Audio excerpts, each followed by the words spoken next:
I never believed in fate until that rainy Thursday. My name is Ethan Rowe. I wasn't born with a silver spoon, more like a plastic one from a corner diner where my mom waitressed double shifts just to keep the lights on. My father left before I could say his name, and my childhood was a mosaic of evictions, secondhand clothes, and humble meals. But that struggle planted a fire in my chest, an unquenchable thirst to change the course of my life. I knew, deep in my bones, I wasn't meant to stay in the shadows. Still, the road to becoming a billionaire wasn't paved with gold. It was scarred with bruises, betrayals, and sleepless nights. I started with odd jobs, sweeping barbershops, delivering newspapers before sunrise, and later fixing computers out of my mom's basement. At 15, I taught myself to code with a dusty library book and a broken laptop I rescued from a junkyard. That was the beginning. At 18, I launched my first startup, a tutoring platform for underprivileged students. It failed within the year. But I didn't quit. I couldn't. Every no I heard felt like fuel. By 21, I'd pitched another startup, an AI-driven tool for remote learning. Investors laughed. Friends disappeared. And I was on the brink of homelessness more times than I care to admit. There were nights I curled up on a beanbag in a warehouse, eating expired protein bars and listening to motivational speeches on YouTube, praying that my break was just around the corner. And then after 5 years of failure, it happened. I landed a meeting with Victoria Hale, renowned venture capitalist. She was sharp, skeptical, and intimidating. But somehow, she saw a spark in me. She invested. That one check turned my vision into reality. The company exploded. Within 3 years, we were a household name in digital education. I went from being ignored in boardrooms to headlining tech conferences. Forbes called me the dropout king of edtech, and the money started pouring in. But despite the luxury, the jets, and the fast cars, I felt hollow. There was always a face I couldn't forget. Her name was Lena. We were just kids when we met, 10 years old, muddy sneakers, and hearts full of dreams. She lived next door in that cramped apartment with peeling paint and a broken swing out front. She was quiet, fiercely smart, and had this way of making every moment feel like magic. We'd build rocket ships out of cardboard, pretend we were astronauts, and share peanut butter sandwiches on the fire escape. One day, she was just gone. Her family moved overnight, and no one knew where. I tried to find her. Even as a teenager, I searched on social media. Nothing. It was like she vanished into thin air. Eventually, life happened. I buried the memory under ambition. Until that Thursday. I was in the back of my Bentley, inching through downtown traffic, sipping espresso and skimming emails. It was raining, and the sidewalks were crowded with umbrellas and hurried feet. We stopped at a red light near the corner of 8th and Willow. That's when I saw them. A woman, soaked, barefoot, huddled beneath a store canopy with 2 little girls. Identical. Must have been 4 years old. The girls clung to her like baby birds, wrapped in a torn blanket. She wasn't begging, just sitting there, staring at the pavement like the world had turned its back on her. And then she turned her face. I dropped the cup. The lid popped off, coffee splashing across the leather seat. My driver looked back. "Sir?" But I didn't answer. I couldn't breathe. Because that face, those eyes, I knew them.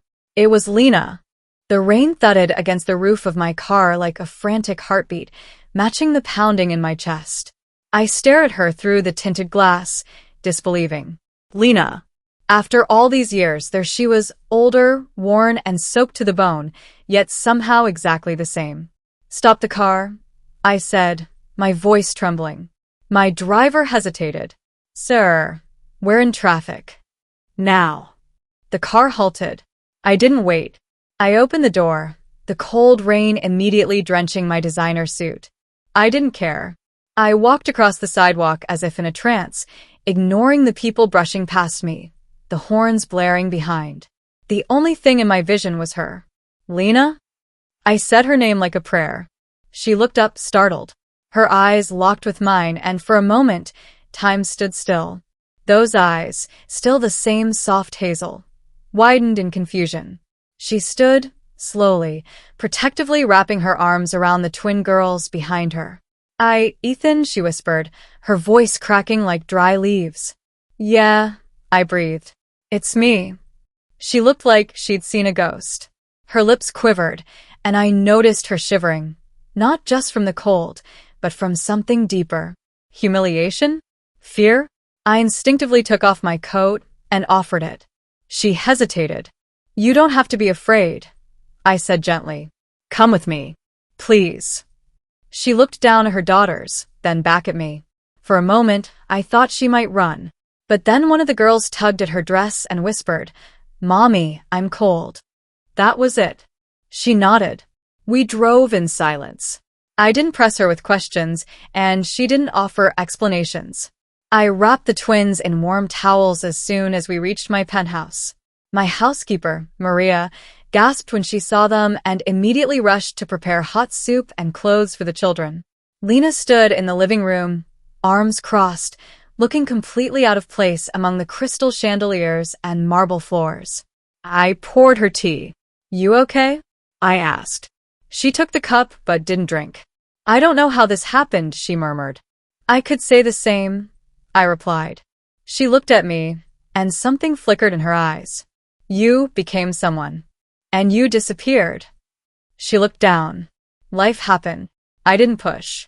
I sat across from her, watching her study the room like a stranger who stumbled into a dream she didn't believe belonged to her. The twins, now in dry pajamas, were giggling softly in the next room, watching cartoons and munching crackers like they hadn't tasted food in days. They're beautiful, I said. Twins. She nodded. Jasmine and June. Are they? She shook her head. No husband. No child support. Just me. I felt a strange heat in my chest. Not pity, anger. Anger at the world for chewing her up. For stealing the light that once radiated from her so fiercely. What happened, Lena? I finally asked. She took a deep breath.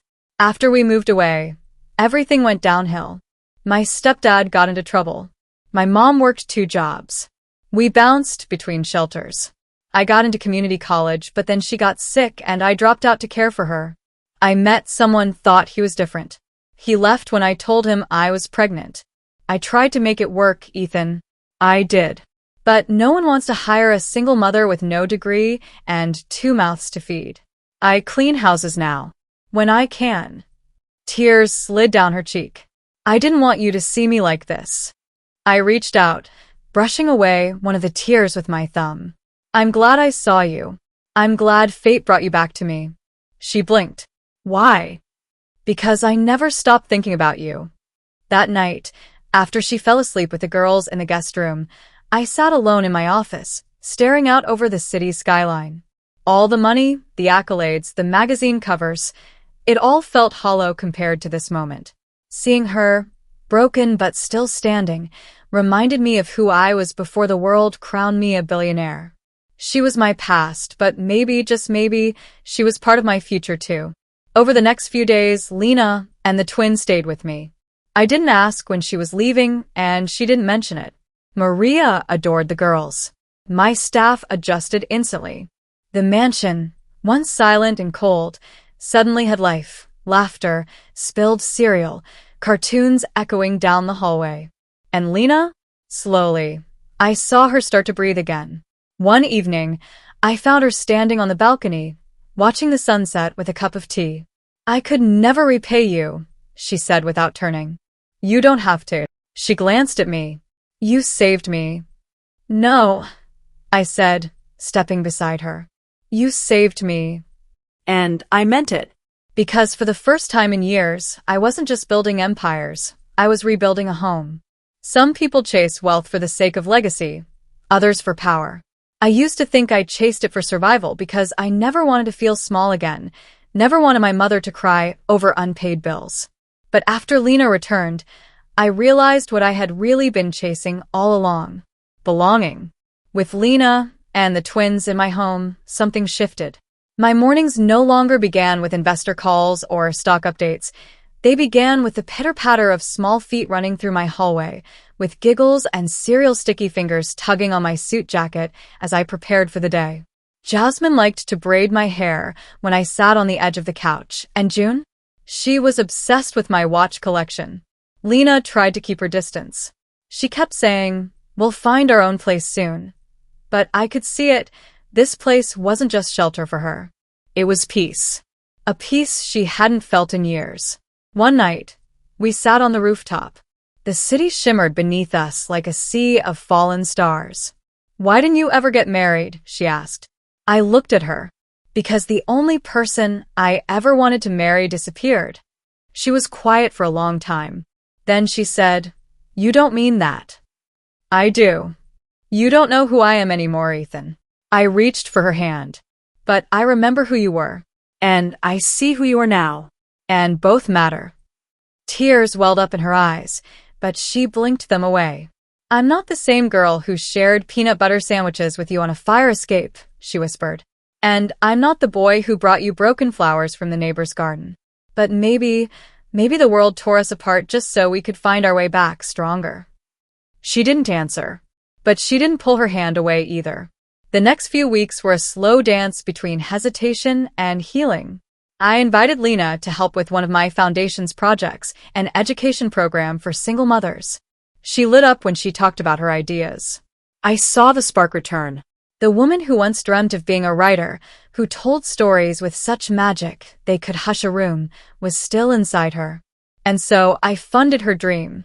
We created a digital literacy platform specifically for struggling mothers, complete with childcare support and remote work certifications. She named it Rise Again. Within 3 months, the beta test had over 10,000 signups. Within 6, major outlets picked it up. But that's when the shadows returned. One morning, Lena was gone. No note. No goodbye. The girls were still there. She left them with me. Panic surged through me. I called everyone. Checked every camera. No one had seen her leave. It wasn't until hours later that I got a call from a police station 2 neighborhoods over. She'd been picked up trying to visit her old apartment building, abandoned now. A neighbor saw her sleeping in front of it and called the authorities. When I arrived, she looked at me with eyes full of guilt. "I'm sorry," she whispered.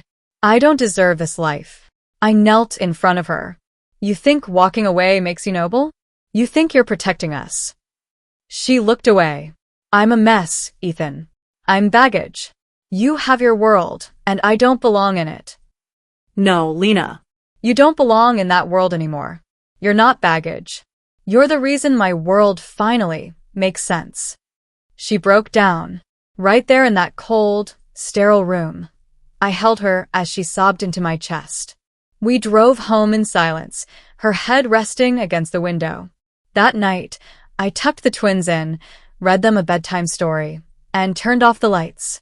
When I walked back into the living room, she was sitting on the floor, her knees pulled to her chest. "I've never had anyone fight for me before," she said. "You've been fighting for everyone else your whole life.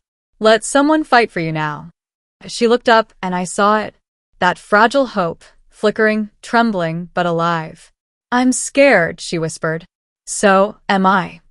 I walked toward her, knelt beside her, and gently pressed my forehead to hers. "But I'd rather be scared with you than fearless without you." Weeks turned into months. Rise Again became a national movement. Lena was invited to speak at conferences, even featured in a major magazine. Her story, once hidden in the shadows, became a beacon of light for thousands of women. And through it all, our love grew. It wasn't a fairy tale. It wasn't perfect. There were tears, late-night doubts, moments when the past tried to claw its way back. But we chose each other, over and over again. One evening after dinner, the girls asked why I never lived with Auntie Lena before. Lena laughed. "Because Uncle Ethan didn't ask me yet." I turned to her, dropped to one knee right there in the kitchen, no script, no ring, just heart, and said, "Then let me ask you now." I didn't need a crowd. I didn't need flashbulbs, fireworks, or a diamond worth $1 million. All I needed was her yes. Lena laughed through her tears, kneeling down to kiss me on the forehead. Are you serious right now? She whispered. I nodded, heart pounding like it hadn't in years. More serious than I've ever been in my life. She glanced at the girls, who were now wide-eyed and whispering to each other behind their juice cups. Then back at me.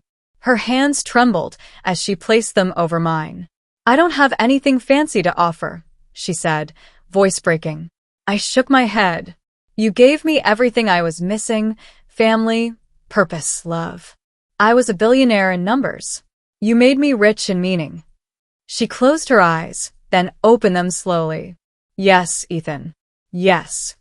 The girls squealed and wrapped their tiny arms around both of us. Jasmine declared herself the flower queen, and June said she'd be in charge of music. It wasn't a royal wedding. It wasn't held in a cathedral or a billionaire resort.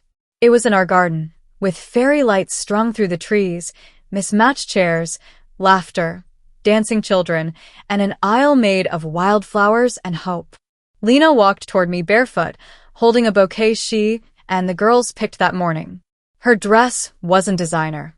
It was simple, cream linen with lace along the sleeves, and it made her glow like the sun rising after a long, cold night. As she stood before me, my hands trembled. You sure about this? I whispered. She smiled.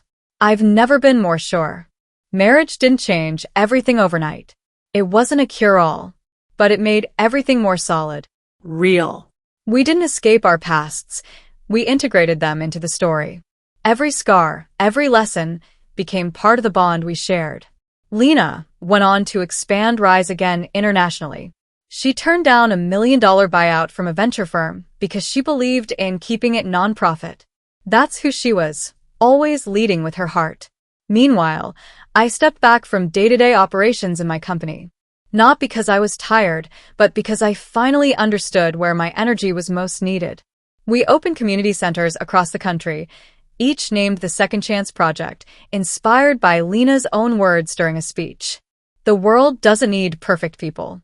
It needs broken people brave enough to rebuild. I'd never been prouder. And the twins? They grew up into brilliant, wild-hearted girls. Jasmine became obsessed with astronomy. June with storytelling. They were my morning motivation and my nightly reminder of how beautiful the world could be when love lived in it. People ask me often in interviews, what was your smartest business move? And I'd smile and say, slowing down at a red light during a rainy evening. Because if I hadn't, I never would have seen her. Years passed, and life blossomed in unexpected ways. We traveled, laughed, argued, made up, struggled, celebrated. I taught the girls how to ride bikes. Lena taught me how to let go of the past. One autumn evening, as we sat around a campfire behind our house in the mountains, Lena rested her head on my shoulder and whispered, "You still think you're dreaming?" I kissed her hair. Every single day. We looked up at the stars. Jasmine pointed out constellations. June scribbled in her sketchpad. And in that moment, I knew something I had never been taught in any boardroom or MBA class. Wealth is not measured in stocks, assets, or accolades. It's measured in the hearts we heal, the lives we touch, and the love we dare to hold on to. A billionaire may have built this house, but a beggar and two little girls built this home. And in the end, it wasn't the empire I'd leave behind that mattered most. It was the family I almost didn't recognize in the rain. But thank God I did.